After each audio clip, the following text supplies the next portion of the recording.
Bonjour à tous, j'espère que vous allez bien, que vous êtes en bonne santé parce que voilà, tout ce qui se passe aujourd'hui c'est pas terrible. Nous on reste confinés à la maison et donc pour ne pas perdre du temps et ne pas s'ennuyer, bah je lis.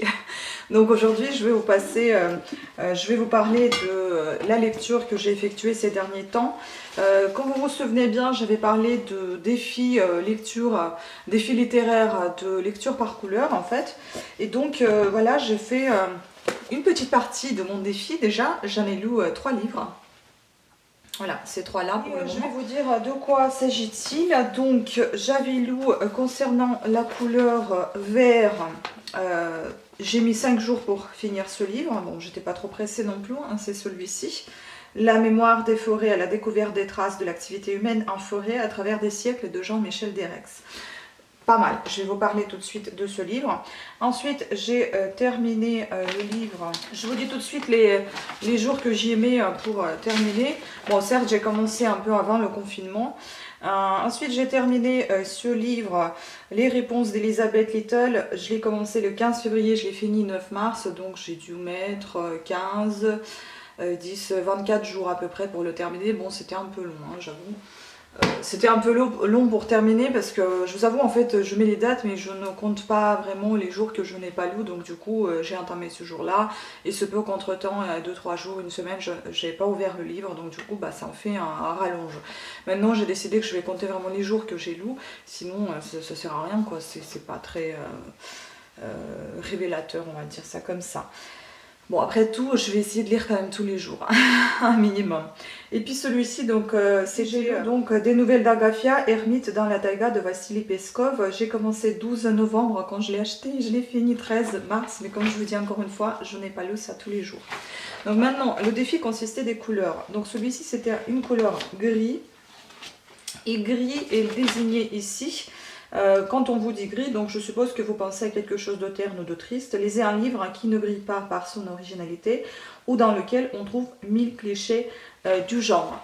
Donc c'est celui-ci que j'ai trouvé gris et donc je vais peut-être commencer à parler de ce livre.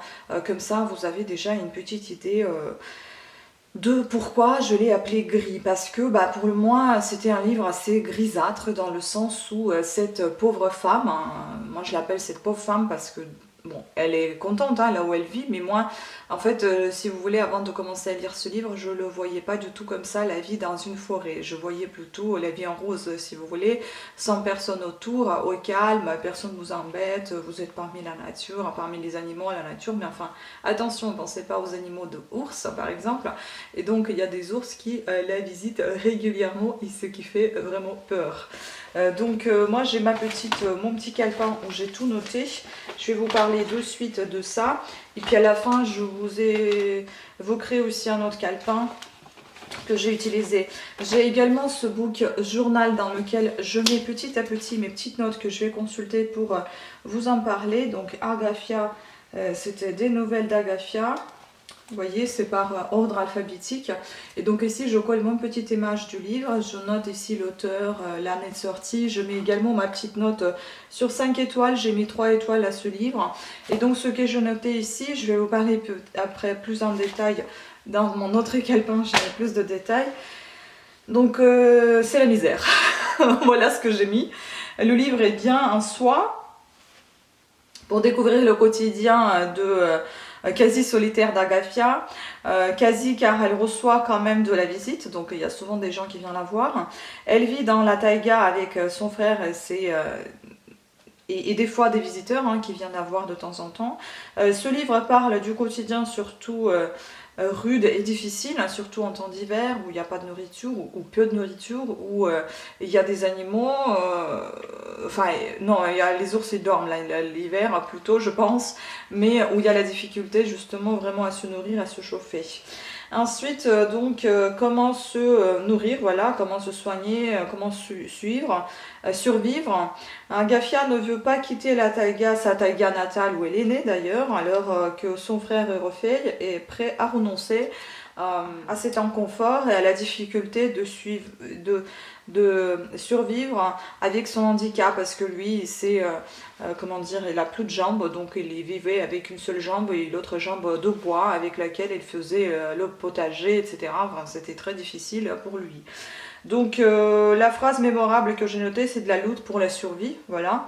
Et puis ce qui m'a impressionné un peu dans ce livre, mes impressions en fait, enfin pas ce qui m'a impressionné, mes impressions, mon avis aussi. Donc ce livre m'a permis de voir l'autre côté du calme, de nature, de beauté, d'être dans la nature et de comprendre qu'il faut, que tout n'est pas aussi facile que cela peut paraître et même dangereux.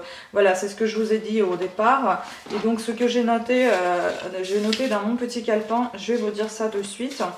Puis en fait, si vous voulez, je note ici tous les livres que je lis parce que je ne peux pas faire la vidéo de suite après avoir lu le livre. Donc du coup, je note mes impressions, je note un petit peu le résumé, etc. Donc j'ai noté que dans ce livre, il y avait des annotations pour expliquer l'histoire du tel ou tel lieu. C'était assez intéressant, c'est toujours en bas de page. Souvent ici, on retrouve des petites annotations qui nous parlent de celui-ci ou de celle-ci ou de l'histoire. Hein. Les parties du livre sont divisées par année ou par mois. Par exemple, vous voyez, à la fin, vous allez voir été 2005. Et comme ça, en fait, vous avez aussi des images qui sont intégrées dans ce livre. Par exemple, ici, vous allez voir août 97. Vous voyez, donc on y retrouve beaucoup de descriptifs de nature, de l'Isba dans laquelle il vit, c'est une petite maisonnette qui fait avec du bois, et donc les habitudes d'Agafia. Les impressions ces impressions, on y lit beaucoup aussi ses impressions et son comportement avant et pendant le décollage et le vol d'hélicoptère pour l'hôpital, parce qu'on vient souvent en hélicoptère, enfin souvent entre guillemets, hein, on vient en hélicoptère lui apporter de l'aide quand elle en a besoin, quand elle est vraiment dans la misère et qu'elle a besoin aussi de se nourrir, on lui amène un petit peu de nourriture et il y a des gens sympas qui lui envoient des lettres, qui lui envoient des petites choses qu'on lui dépose justement avec cet hélicoptère. Et une fois il a dû appeler, enfin je pense pas que ce soit une fois, mais une fois décrit dans ce livre, il a dû faire un appel à nouveau à l'hélicoptère qui était venu la chercher parce qu'elle était vraiment très très mal en point. Du coup, elle avait des douleurs au dos, il me semble, on l'a emmenée à l'hôpital, on l'a soignée là-bas, mais elle était venue avec ses baluchons, elle avait ses petites affaires, enfin bon, c'était très marrant, je pense, à voir. Donc les instructions qu'elle donne à son frère pendant son absence, quand elle part, qu'il faut faire ceci, il faut faire cela, enfin tout ce qui concerne le potager, la pêche, etc. Enfin bon, des petites habitudes d'elle et de son frère qui vivent dans l'Isba, dans la taïga. Donc on parle beaucoup de quotidien d'Agafia, ses conditions de vie, ça c'est tout le temps, tout le temps. Donc on lui rend les visites en hélicoptère, ou bien il y a des visiteurs qui s'égarent, ou bien qui veulent tout simplement passer quelques temps de leur vie dans la forêt, en solitude, sans personne autour, et donc ils vont la voir évidemment voilà, dans la taïga, dans son isba. Elle ne vit pas seule mais avec son frère, donc... Et un peintre qui est là-bas aussi, un peintre ou un écrivain, je sais plus, je crois que c'était un peintre, Sergueï, qui venait, qui vivait aussi avec eux et qui traversait la taïga tout seul en 10 jours. En fait. Donc, et puis il y avait une femme aussi qui les a rejoints avec la fille, puis la fille, je crois qu'elle était partie, et puis la femme, elle était restée, une femme qui s'appelait Nadia, donc elle était restée, je crois, environ 3 ans. Alors, en fait, elle était assez perturbée, elle était assez dépressive, elle a passé un bout de sa vie dans l'église, dans le monastère, si vous voulez. Elle était complètement solitaire, elle avait des soucis familiaux, des soucis un peu psychologiques, je pense, et du coup elle voulait un peu s'isoler, et donc elle est partie voir cette Agafia avec qui elle est restée 3 ans. Donc Erofé est parti vivre plus loin et Agafia s'est retrouvée seule, et par la suite donc cette femme Nadia qui l'a rejoint. En fait ce qui était difficile aussi c'est de surveiller, de survivre aux des disputes qui pouvaient y avoir, d'apaiser les choses, de ne pas trop se disputer puisqu'ils étaient que 3. C'était assez difficile, et donc c'est pour cette raison aussi qu'Erofé était un petit peu éloignée d'elle. Et puis Agafia pareil, elle n'appréciait pas, en fait ça a été dit comme quoi que Nadia elle faisait un peu de ménage, elle mettait des rideaux aux fenêtres alors qu'Agafia n'avait aucune mot de rideau aux fenêtres. Elle prenait bien soin du potager, elle était, on peut dire, une femme au foyer, très propre, très ordonnée, ce qui agaçait un petit peu Agafia et qui du coup réfugiée dans le poulailler, et donc elle vivait un peu en quelque sorte avec les poules, qu'elle a commencé à grandir ensuite et virait les poules de poulailler. Donc il y avait des histoires comme quoi, il y avait aussi Nadia, une fois elle a rencontré l'ours, elle a eu trop peur, elle a peur de sa vie, je peux comprendre. Puis il y avait ours aussi qui venait dans leur potager, qui bouffait leur vivre. Et après, elle avait un chat qui était aussi tombé dans un piège à ours, qu'elle n'a pas pu soigner. Enfin, ça, je trouve ça vraiment. Pourquoi t'envoies. En fait, il y avait des gens au placé qui lui envoyaient des animaux quand elle demandait, par exemple, la chair. On lui envoyait un chien parce que son chien était décédé suite aussi à des blessures d'un ours ou à des blessures de piège d'ours, je sais plus. On lui envoyait un chat qui a fait plein de chatons. Enfin, des chats qui ont fait plein de chatons et un des chats qui était aussi parti, qui était comment piégé par ce piège à ours. Enfin, c'est vraiment douloureux, je trouve, à lire. Des fois, je trouve pourquoi envoyer les animaux, ils n'ont rien demandé, et c'est elles qui avaient choisi de vivre comme ça. On n'est pas pour autant obligé de. Enfin, on ne doit pas obliger les animaux, entre guillemets, de vivre à la même vie qu'elles. Si elle veut bien ça, je trouve qu'un chat qui est un animal d'appartement. Qui est un animal de maison, quoi, n'a pas à vivre dans le taïga. Enfin, bon, moi, je parle pour. Parce que j'adore les chats et je supporte pas ce comportement complètement irresponsable. Et puis aussi, comme il y avait un ours qui n'arrêtait pas de l'embêter et qui venait souvent à sa maison, enfin plusieurs fois je crois dans la semaine, c'était au moins 3 fois, et puis il a commencé vraiment à s'angoisser que bah, il a pris l'habitude qu'il allait la blesser ou quoi. Enfin bon voilà, c'est sûr que c'est pas un chien, tu peux pas le virer comme ça, genre dégage, c'est un ours quoi. Donc je suis désolée, je sais pas ce qui se passe avec mes cheveux. Donc du coup, bah, elle a dû appeler les renforts encore une nouvelle fois. Elle a fait un appel comment elle avait un téléphone en talkie-walkie ou je sais pas comment ça s'appelle, un truc avec lequel elle pouvait contacter avec le monde, comme elle appelait, le monde du siècle. Hein. Parce qu'elle vivait dans son siècle, elle disait tout le temps, elle comptait avant Jésus-Christ, telle année, enfin bon voilà. Elle est très religieuse, elle lit que des psaumes, enfin bon voilà, tout est. Elle écrit avec des fautes, elle sait pas trop dessiner, enfin bon c'était, mais voilà, elle vit en autarcie quoi. Donc du coup elle a dû appeler les renforts qui lui ont envoyé, c'est pas un braconnier mais c'est un chasseur pour cet ours justement pour le chasser. Et puis ça s'est su dans le village d'à côté parce que soi-disant Agafia elle vit dans une réserve naturelle protégée et que à cause d'Agafia on n'est pas obligé d'abattre les ours qui font vivre à la forêt, etc. Donc du coup ça les a énervés, ils ont commencé à lutter contre ça, donc ils n'ont pas voulu qu'il y ait le chasseur ici. Je crois que le chasseur a été finalement condamné à 2 ans de prison il me semble, et je sais pas s'il a tué cet ours au final ou je crois qu'il est plus revenu, enfin un truc comme ça. Donc du coup à cause d'Agafia grosso modo voilà, on tue des animaux. Bon, après, je peux le comprendre dans le sens où c'est quand même à côté de le village. Si l'ours il a pris l'habitude de voir les humains et qu'à chaque fois il va venir, que ce soit Agafia ou quelqu'un d'autre, mais dans un village, ça devient dangereux. Je suis d'accord, hein, qu'en quelque sorte, voilà, c'était la solution, malheureusement, de l'achever. Mais bon, après.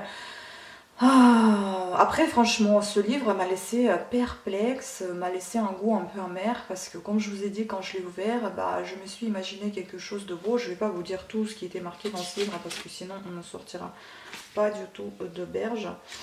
Ça va être un petit peu long.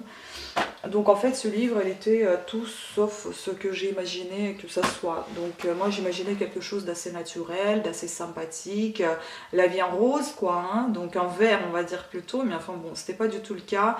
Ce qui m'a aussi un petit peu perturbée c'est le côté pas le côté isolé, solitaire, enfin moi aussi je suis un peu solitaire, ça me dérange pas, chacun a ses choix, chacun a sa vie. Moi ce qui me dérange le plus c'est que ce mode de vie qu'elle s'est imposé, elle s'est l'imposé aussi aux autres, c'est-à-dire que elle ne survit pas là-bas toute seule finalement, parce que ok elle vit dans ce petit isba au fond de la Creuse, on va dire, enfin au taïga quoi, donc dans une forêt qui est assez dangereuse. Protégée mais enfin dangereuse, Elle vit mal ce trahison de Nadia qui la laisse tomber au bout de 3 ans parce qu'Agafia ne veut pas la laisser partir alors que Nadia, elle est triste, elle est un peu floue, elle a envie de voir ses proches, sa famille, sa mère, sa fille, sa petite fille. Donc du coup, elle se sauve avec ce peintre qui l'aide à sortir du taïga au bout de 10 jours. Donc du coup, vous voyez, je veux dire, elle l'a choisi, pardon, elle a choisi ce mode de vie et puis elle l'impose aux autres au final. Donc si tu veux vivre tout seul, bah vis toute seule. Mais après, vous voyez, elle fait des appels aux hélicoptères. Donc on vient la voir, donc c'est de l'argent qui est dépensé pour envoyer un hélicoptère. Hein. C'est assez coûteux. Hein. Des fois, il y a des malades pour lesquels on n'arrive pas à envoyer un hélicoptère parce que bah, c'est très coûteux ou bien on ne peut pas le trouver comme ça facilement. Pour Agafia, on en trouve. On lui envoie des fois des petites réserves. Après, les médicaments, elle acceptait au départ. À la fin, elle a commencé à renoncer aux médicaments alors qu'avec ces médicaments, même, elle se soignait ses chèvres. Et puis elle a renoncé quand elle a vu apparaître les codes barres sur les boîtes. Elle a dit que c'est au diable que ça appartient, je vais pas le prendre. Enfin bon, vous voyez vraiment le truc, elle est dans sa religion et c'est une ermite quoi. Donc voilà.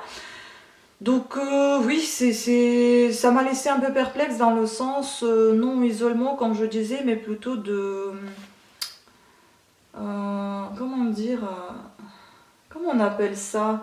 Elle ne pense qu'à soi, donc au final, elle ne pense pas aux autres, c'est-à-dire que c'est les gens qui lui envoient des vivres, hein, des fois, c'est les gens qui lui envoient, des fois, il y avait une Finlandaise qui lui a donné un pull ou un plaid, je sais plus quoi, enfin bon, qui a envoyé, enfin elle est connue dans le monde entier, les politiciens, enfin des petits politiciens, je pense, ou les maires des villes, etc., qui lui envoient des fois des fleurs pour une fête. On lui a envoyé, avec hélicoptère évidemment, on lui a envoyé le livre écrit sur elle. Enfin bon, vous voyez, c'est un peu... et le livre qui a été écrit par Vassili Peskov, bah, si j'ai bien compris, c'est lui qui... venait de temps en temps lui rendre visite et passer des interviews, la faire dessiner, la faire parler, etc. Et donc c'est un peu, si vous voulez, un petit documentaire écrit.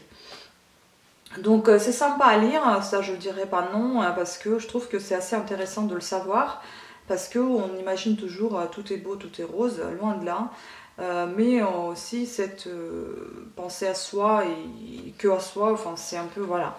Bref, cette femme, elle doit avoir une 60aine d'années déjà, je crois, si c'est pas un peu plus. Et donc elle vit toujours là-bas et elle veut toujours pas partir alors qu'on lui a dit qu'on pouvait t'aider, etc. Dans un village, tu pourras partir. Mais non, elle ne veut pas quitter son taïga natal, malgré tous les risques et les dangers que ça lui apporte. Enfin, mais bon, elle veut y rester. Donc du coup, voilà, c'était livre aux éditions Babel. Et donc, il contenait 2013, donc l'année 2013, et il contenait 220 pages. Normalement, le livre est en langue originale russe. Moi, je l'ai en français. Je sais pas, je pensais qu'il était en russe, mais bon, je l'ai acheté en français. Peu importe, de toute façon, je comprends les deux. Mais bon, c'est vrai que des fois, quand je vois le vocabulaire russe qui est, qui est francisé, ça fait un peu bizarre, ça me fait un peu rire, mais voilà. Ensuite, on va passer à un second livre qui était le troisième, donc en comptant, c'était le troisième que j'ai terminé. Donc je voulais vous montrer et j'ai écrit ici sur ce livre également. J'ai choisi la couleur verte pour cette couleur, pour ce livre, parce que, je vais vous dire ça, parce que, donc il y a deux fois vert, hein, donc une fois j'ai choisi vert parce que, bah, qu'est-ce qu'on dit ici? Parce que le vert, donc comme la nature, lisez un livre dont le titre contient un nom de plante, d'arbre ou de fleur. Bah, moi j'ai la forêt, donc la mémoire des forêts à la découverte des traces de l'activité humaine en forêt à travers les siècles de Jean-Michel Derrex. Donc c'est le livre qui a été traduit de l'italien par Ulmer, donc édition Ulmer, pardon, et elle ne contient pas énormément de pages, il y en a 156, et tout le livre il est tout illustré avec des jolies images en noir et blanc ou en couleur, avec toujours des petites explications. C'est un livre assez historique, assez intéressant. Donc en bref, ce que j'ai marqué ici, je vais vous expliquer après en détail. Donc je lui ai attribué 5 étoiles parce que je trouve que c'était assez intéressant de lire. Je ne le relirai pas, ça c'est sûr, mais c'est très très intéressant à le lire, à savoir comment on parle des forêts. C'est vraiment totalement différent du livre d'Agafia. Là vous êtes un peu plus... il y a des côtés austères comme des côtés assez assez bon, naturel, beau, enfin voilà. Donc la famille des arbres, des bois, des forêts, landes, etc. Les termes désignant cette végétation. Donc on rencontre ça au départ, au début du livre. Donc d'abord on parle de toponymie, d'historique, un petit peu des mots, etc. Un peu de linguistique on va dire. Beaucoup d'histoires, de mythes, de rites, de traditions, de superstitions. Donc la forêt qui défend, qui protège, qui amuse et qui à la fois punit. Donc la forêt qui garde la mémoire à travers les siècles. Donc je lis ce que j'écris, hein, c'est moi-même qui ai écrit, donc je le relis. La forêt qui a vécu les guerres, les joies et les malheurs. La forêt protectrice, historique, mythique et obscure à la fois. Donc un très beau livre avec beaucoup d'illustrations. Et je me suis noté ici des petites notes memorable quotes, comme on dit, donc les notes qui vous ont marqué. Donc c'est quand l'œil voit noir, l'esprit voit trouble. C'est dans Les Misérables de Victor Hugo où il parle de Cosette. Et ensuite un autre aussi, une autre petite expression de Victor Hugo dans ce même livre. Donc les tragiques forêts bretonnes respirent leur vieux rôle et furent servantes et complices de cette rébellion, comme elles l'avaient été de toutes les autres. Donc voilà, c'est assez sympa. Pourquoi Victor Hugo? Parce qu'on parle beaucoup d'écrivains, beaucoup de peintres dans ce livre, parce que les forêts, ça a été... ça passionnait les peintres, ça passionnait les écrivains, ils parlaient beaucoup de forêt, ils peignaient la forêt, voilà, ils évoquaient la forêt dans les contes, dans les mythes, dans les histoires, dans les livres. Enfin bon, voilà, la forêt, ça existait depuis des siècles et ça continue d'exister. Et la forêt garde en mémoire une mémoire assez irréprochable, on va dire, assez énorme, parce que les forêts ont survécu à des guerres, à des siècles assez épouvantables comme bons. Donc voilà, il y a beaucoup de choses et ce livre, il englobe, hein, même s'il y a peu de pages, il englobe en tout. Donc les mythes, les rites, les histoires, les contes, un peu de toponymie, hein. Enfin bon, vous voyez, c'est tout un tas de choses très intéressantes. C'est vraiment super sympa à lire. Et donc il a été publié en 2013, donc format broché par Ulmer, édition Ulmer. Donc ce que je me suis marqué ici en détail, encore une fois je lis des choses que je n'ai écrit que moi, mes impressions, parce que à force de voir et de lire, j'oublie. Et donc j'ai aussi oublié de vous dire que j'ai donné 5 étoiles à ce livre sur 5 parce que j'ai adoré. Donc là les notes que je donne, ce sont mes notes, mes propres notes que je pense leur donner. Donc j'ai marqué donc les livres sur les forêts, l'histoire et leur végétation, la famille des termes désignant la forêt, le bois, les landes, garrigues. Donc histoire depuis des siècles que les forêts construisent, que les forêts conservent, donc les espèces d'arbres et les différentes végétations. C'est le début des livres qu'on parle vraiment de la nature, etc. Parfois ça peut être un petit peu long parce que les descriptifs de nature, moi ça ne me passionne pas tellement, mais comme c'est accompagné des belles images, bon, vous pouvez vous imaginer un petit peu la chose et ça vous donne un peu plus envie de lire et de... Voilà, quand il y a des descriptifs, je préfère un peu d'images. Quand il n'y a pas de descriptifs, quand il y a trop de descriptifs dans des livres, ça m'épuise, ça me fatigue et du coup j'ai plus trop envie de lire. Donc les espèces d'arbres et les différentes végétations, le livre avec beaucoup de belles images de forêts, d'abbayes, d'édifices différents, des blasons pour départements, les blasons ce qu'ils représentent et pourquoi. Par exemple, il y a des blasons qui représentent les végétaux qui poussent ou les forêts qui existent dans ces départements, comme les frênes par exemple, avec le bois de frêne. Ou les villes qui ont les bois, par exemple Montreuil-sous-Bois, ou encore le chêne, comme chêne, vous voyez, donc en Ardennes et Eure, etc. Ou alors, par exemple, Fontenay-sous-Bois, dans Val-de-Marne, souligne la proximité de Bois de Vincennes, par exemple. 56 communes françaises ont le mot forêt dans leur nom, tandis que celles qui comportent le mot bois se comptent par centaines, par exemple, donc plus haut Fontenay-sous-Bois, Montreuil-sous-Bois, voilà, comme je vous ai dit, après j'ai plus trop en tête ce qu'il y a encore. Et puis après j'avais mis donc par exemple les toponymies utilisées, les sartages, c'est-à-dire le déboisement d'un terrain en vue de son exploitation, donc de nombreux toponymes que l'on rencontre un peu partout en France. Donc Essardes, Essert, les Sards, donc ce sont des forêts qui ont été un peu déboisées, donc d'où ils portent ces noms de Essards, Essert, les Sards, Issards, Essertaine, du Sard, des Sards, vous voyez, les Essards, je crois que c'est dans 78 il me semble. Après, tous ces toponymes témoignent de ses actions de l'homme bûcheron. Par exemple, on parle également de l'activité forestière, notamment sur les fonctionnements des forges. Enfin, c'est la forêt, en fait, c'est pas que la forêt des mythes, des contes, c'est aussi la forêt, pas uniquement aussi l'histoire qui est enfermée dans ces forêts, c'est aussi la forêt du travail, si vous voulez. Il y avait des forgerons, il y avait des bûcherons qui étaient installés là-bas, il y avait des petites mini-usines. Enfin voilà, il y avait toute une activité humaine qui était installée dans des forêts. Donc l'utilisation de bois dans les constructions diverses, dans la marine française, par exemple, ou la construction des bateaux, des navires, etc. La forêt des activités, les spectacles faits à partir de la chasse à courre. Par exemple, quand on faisait la chasse à courre, tout a été aménagé, entre guillemets, enfin même les allées, tout ça, ça a été fait bien comme il faut pour qu'on puisse chasser un cerf ou un autre animal. Et tout a été présenté sous forme de spectacle. Il y avait même une route pavée, je crois, qui a été créée pour pouvoir déjà se déplacer et pour pouvoir présenter, s'exposer un peu si vous voulez sur cette route. Il y avait des gens qui s'opposaient et qui observaient un peu ce spectacle de la chasse à courre. Donc les aménagements des forêts pour les activités diverses, comme j'ai déjà dit. Et par exemple, vous avez plusieurs chapitres en fait si vous voulez, c'est assez sympa. C'est des chapitres, par exemple... la forêt des dieux et des saints, une forêt en mouvement, du bois pour ailleurs, des forêts pour quoi faire, petits bois, champignons et autres cueillettes, la mise au pas des forêts. Évidemment, je ne vous raconte pas tout parce que sinon, bon, c'est impossible de faire une vidéo assez rapide. Là, ça fait déjà, on est à 30 minutes alors que j'ai pas fini avec le troisième livre. Et puis bon, après, ça sera pas intéressant pour vous de lire. La forêt pour les loisirs, la forêt idéologique, la forêt en armes, la forêt en marge, la forêt des mythes et des légendes, contes et fables, la sensibilité au paysage forestier. En tout, il y a 13 chapitres.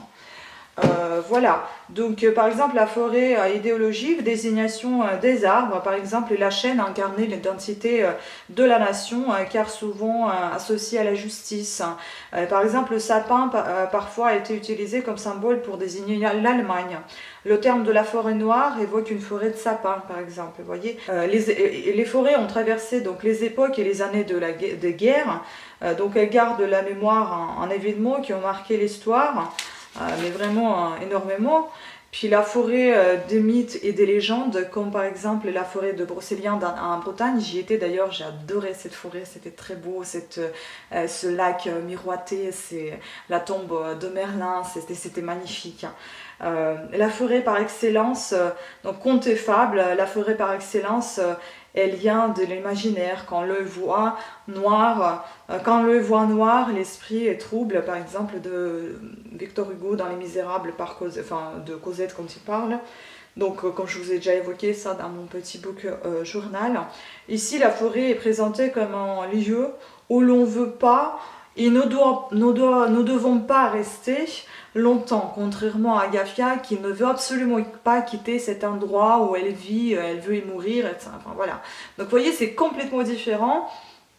J'étais ravie de lire ce livre après le livre sur Agafia parce que ça m'a remonté un petit peu le moral, malgré que au milieu de ce livre, quand on parlait des guerres, civiles, des guerres du monde, c'était assez triste, des guerres des années 1700, 1800, 1914 et 1918 et également 40-45, c'était un peu...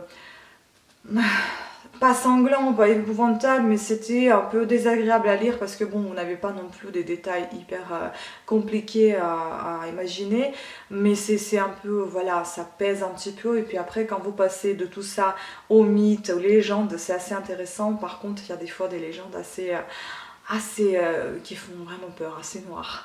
Mais donc voilà, je vous conseille vivement de lire ce livre, il est juste génial, j'ai aimé beaucoup, j'ai beaucoup aimé. Et enfin, le dernier livre que je voulais vous évoquer dans cette vidéo, c'est le livre Les réponses d'Elizabeth Little, édition 10-18, édité, je ne sais plus quelle année, je crois que c'est pas très vieux. Après, vous savez, les poches elles sortent un peu plus tard que les livres brochés. L'année 2014, 2015. Et donc, vous avez dedans, donc c'est un livre poche avec 494 pages. Voilà, j'aime beaucoup cette couverture sobre parce que de toute façon, Parce qu'en plus, je dois mettre les couvertures que j'aime. Je pense que je vais en imprimer une comme ça. Je dois les mettre ici dans mon livre, dans mon book journal. Donc je pense, j'ai des petits emplacements à les mettre. Donc je pense que je vais imprimer une comme ça. Et donc les réponses, de quoi ça parle? Donc les réponses, bah écoutez, ça m'a un petit peu surpris ce livre. Je l'imaginais, bon, je l'imaginais un peu glauque. Mais je l'imaginais pas tout à fait comme ça. J'ai beaucoup aimé la fluidité de lecture. Je trouve que ça a été écrit assez fluidement.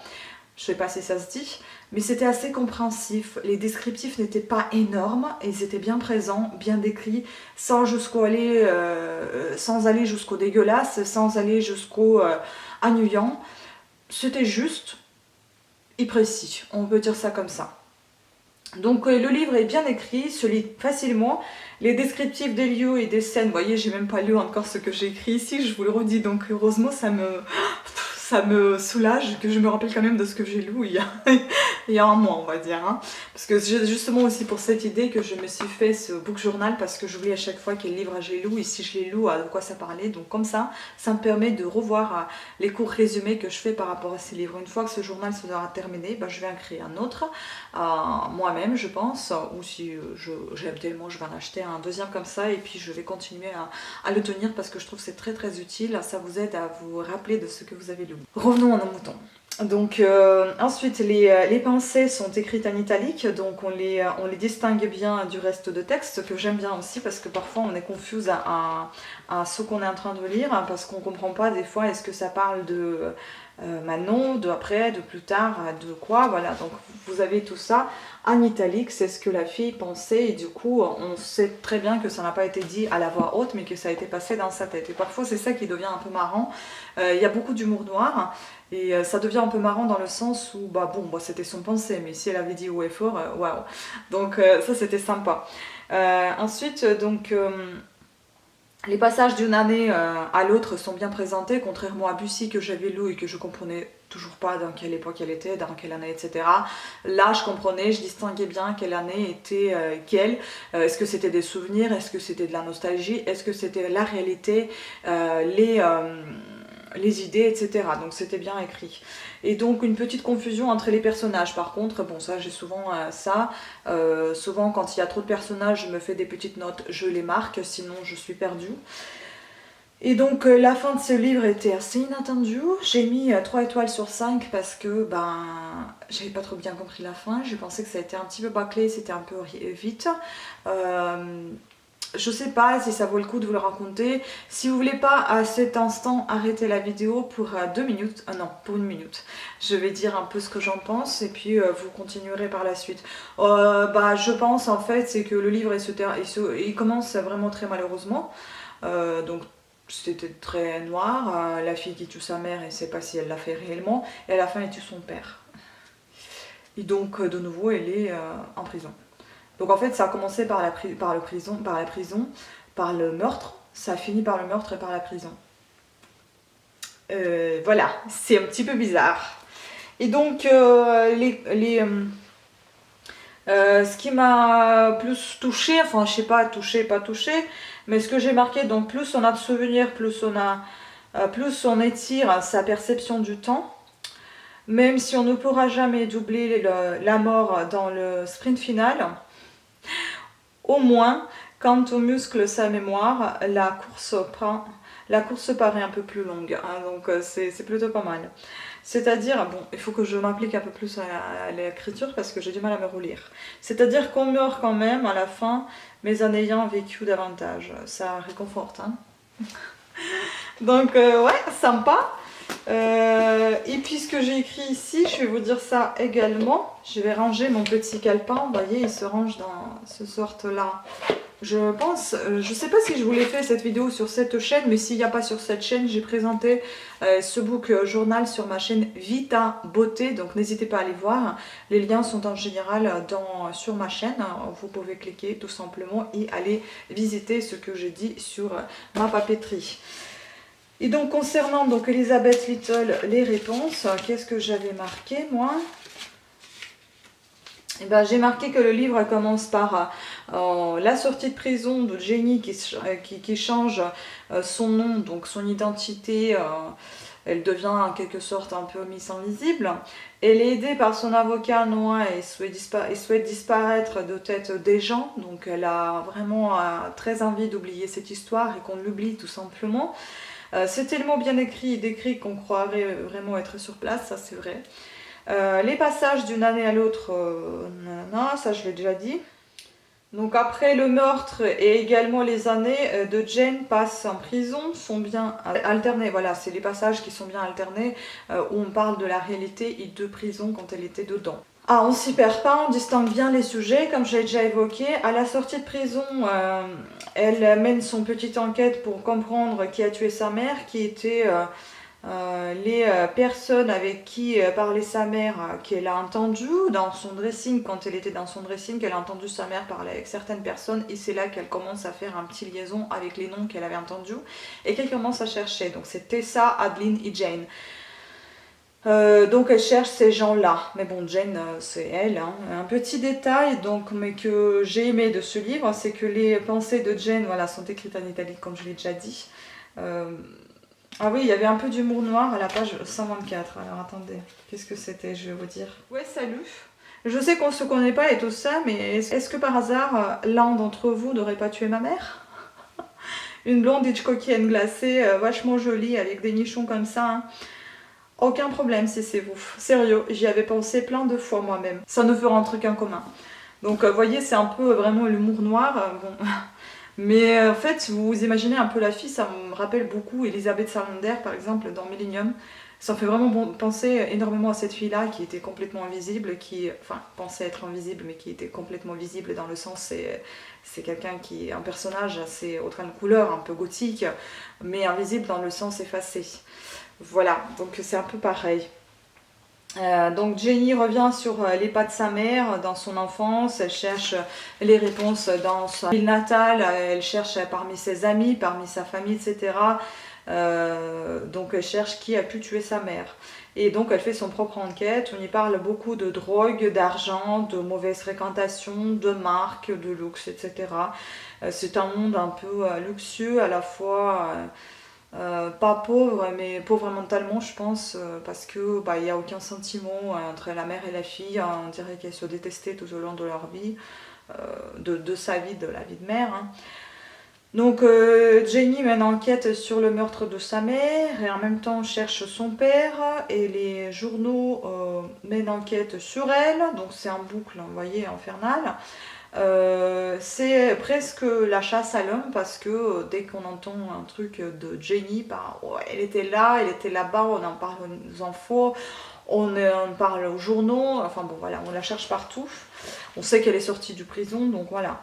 Donc la fin est inattendue, mais bien parce que bon, au final, elle se défend et tue son père, hein, enfin bon. Voilà, et donc le livre se lisait facilement, les descriptions des lieux et les scènes étaient sans trop en faire, étaient assez simples, claires et nettes. Voilà, donc je pense que j'ai tout dit. Je voulais aussi vous dire quand je lis mes bouquins, désormais, quand j'ai beaucoup de calepins et je ne sais pas trop quoi en faire, je vais vous faire une vidéo aussi de mes calepins terminés un jour. Je ne sais pas si je le ferai sur cette chaîne Parlana ou bien je la ferai que sur la chaîne Vita Beauté, à voir. Mais les deux publics qui suivent, soit Parlana ou soit Vita Beauté, n'hésitez pas à aller voir les deux chaînes. Ça vous permettra de voir ce que je fais sur l'un ou l'autre. Sur l'une ou l'autre. Donc j'ai ce petit calepin de notes que j'avais acheté chez Monoprix où je note, comme je vous avais dit, vous avez vu mes notes des livres, mes petits résumés. Et puis j'en ai un autre que j'avais acheté chez Emma, il me semble. C'est un calepin comme ça. Bon, j'utilisais au départ pour marquer mes analytiques, tout ce qui concerne mes statistiques de YouTube, etc. Après, ça m'a vite fatiguée. Je note maintenant ça dans mon bullet journal, donc ça sert à rien et pas aussi détaillé. Et je mettais aussi le nombre de vues que j'ai publiées, comment s'appelaient mes vidéos. Enfin bon, ça c'était vraiment, on s'en sortait plus. Du coup, comme elle est là, je l'utilise en fait pour noter les mots. Moi, je suis d'origine ukrainienne et il y a plein de mots que je ne connais pas en français. Donc je les note ici. Soit je les traduis en russe, soit je trouve vraiment des synonymes sur le site d'internautes ou ou comment elle s'appelle, hein, CNTRL ou Larousse, enfin bon, n'importe quelle, où il y a Wikipédia aussi qui vous propose des synonymes, ou bien j'avais un bouquin, je sais pas si je l'ai toujours d'ailleurs, il faut peut-être que je le consulte aussi de temps en temps, c'est plutôt pas mal. Donc voilà, j'aime beaucoup le livre de synonymes que j'avais ou que j'ai encore, donc j'écris des synonymes ou j'écris des traductions, et puis je vous ai pas présenté non plus mon petit livre. C'est un autre calepin que j'avais acheté chez Gilbert Joseph et il y en avait deux. Donc ici, j'ai noté que mes challenges, que je me fais, les défis, etc. Par exemple, le défi stop au sucre, bah, il a été raté. Donc il faudra que je note d'ailleurs que ça a été foutu. Et puis là, c'est le challenge numéro 2, donc le langage des couleurs. Et là, je note lecture de 15 livres définis par couleur. La durée de challenge, j'ai commencé le 12 février et on verra quand est-ce que je le terminerai. Mais je suis déjà à 3 livres, j'en ai une quinzaine à lire. Donc c'est plutôt pas mal. Mais il ne faut pas oublier aussi qu'entre temps, j'ai ma vie aussi. Donc c'est pas toujours facile de se consacrer uniquement à la lecture. Il faut que je fasse mes montages. Également, je fais une lecture, vous savez tous, sur Parlana ou le rouge et le noir de Stendhal. Donc ça prend vraiment beaucoup de temps de lire et puis de faire le montage également. Donc voilà, je lis pas que ce que j'ai sélectionné pour le défi, mais entre temps je lis aussi autre chose parce que bah, la situation oblige, on est confiné et puis pour que vous ne vous ennuyez pas trop et que vous ne perdiez pas non plus votre temps et moi également, bah je fais mes petites lectures, je trouve que c'est bien pour le cerveau, c'est bien pour vous évader un petit peu de la situation qui est à la télé H24 qu'on voit et on entend. On a envie d'autre chose à la fin, bon voilà, donc du coup bah voilà, ça vous permet de changer des idées, ça vous permet aussi d'écouter si vous n'aimez pas lire, voilà, et de regarder mes vidéos. Donc ne vous ennuyez pas, surtout prenez soin de vous, ne sortez pas de chez vous. Je vous fais plein de bisous, je vous remercie énormément pour votre fidélité à mes chaînes et je vous dis à très bientôt, ciao.